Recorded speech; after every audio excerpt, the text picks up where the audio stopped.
let's wrap up the Olympics. We're gonna Yeah. set that to the side because over this past weekend, we had NBA trade deadline, right? It was the official beginning of the NBA off season, and when free agency, I guess, free agency watch. A lot going on there. And let's talk about the NBA, all the moves in the NBA, because we're talking about the premier top players in the league. Let's talk about all the NBA moves. Let's first move over to Los Angeles, to JoJo's team, Los Angeles Lakers. Give us an update on because LeBron's there. So my team because LeBron's there, but so sad. So sad. All right, man. Yo, a very, very controversial stuff you see on the internet, right? And I'm gonna tell you guys this now, right? Y'all can make all your jokes. The internet can make their jokes. They're not gonna be making the jokes when the Lakers are back in the finals. Talking about they're the retirement team. That's the old man squad, and the only person that's gonna be running up and down the court is Westbrook. That's gonna be the only person. Probably, dude. Oh, listen, I think it's wild, right? We're looking for a point guard, and they acquired Russell Westbrook, triple-double king, combined with the king, LeBron James, and AD. Got some size back. They got Dwight Howard. You know what I mean? They got a little bit of some youth in. You got Kendrick Nunn, little speedy scorer on the court. Which I'm surprised the Heat decided, to make that decision. I don't know too much detail about the trades, but they got Kendrick Nunn, and and of course the most important, LeBron got his boy. What did I call him? I mean, I forget. I don't know what you're talking about. I know what you're talking about. The Olympic god. Yeah, Carmelo Anthony. God. Oh, this guy. The Olympic god is on the same team as LeBron James. Bro, 19 years down the road. You guys think about that? Yeah. I mean, I think he should retire. There's a lot of rumors. 18 years down the road. Because they call them the Banana Boat Crew. We're talking about CP3, Melo, LeBron. Bro, honestly, I thought they were going to try to acquire. At one point in time, I believe that they all were going to meet in, Miami. We obviously had the big three, the big move where everybody came down, and there was that rumor of like, oh, Florida is tax free, and there was that rumor they're gonna, meet up together again because obviously the guys got drafted together and fixed. I think that's dope. I think it's dope that Carmelo's still playing.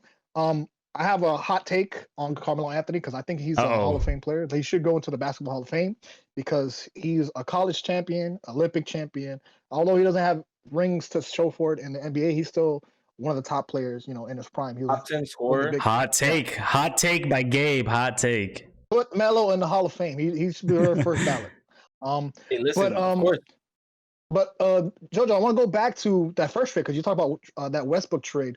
They had to get rid of some players, and I remember us talking in the chat. Like we were like, "Yo, I hear rumors of they're trying to get rid of Kuzma," and I think Kuzma's a pretty good player. I don't know if he's, he wasn't starting, but I think he could be a starter on any other team in the league. So there was rumors they're gonna move Kuzma. But I think one of the biggest surprises is they moved Kuzma, was it Montrezl Harrell and KCP, right, to Washington to get that Westbrook trade. So Jojo, how do you feel about your Lakers moving so much, 3 for 1, and I think they had to move some trade spots as well.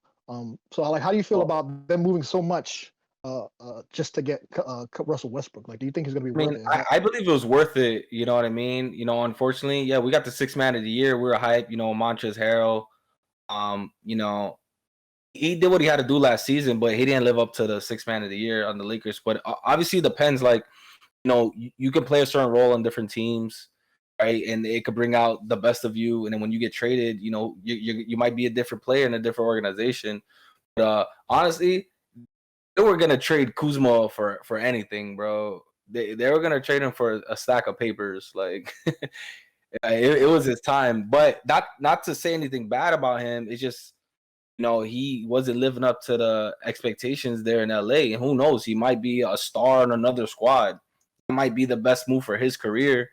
It might have been. He probably didn't want to leave. He did win a championship with them. It's your time to go.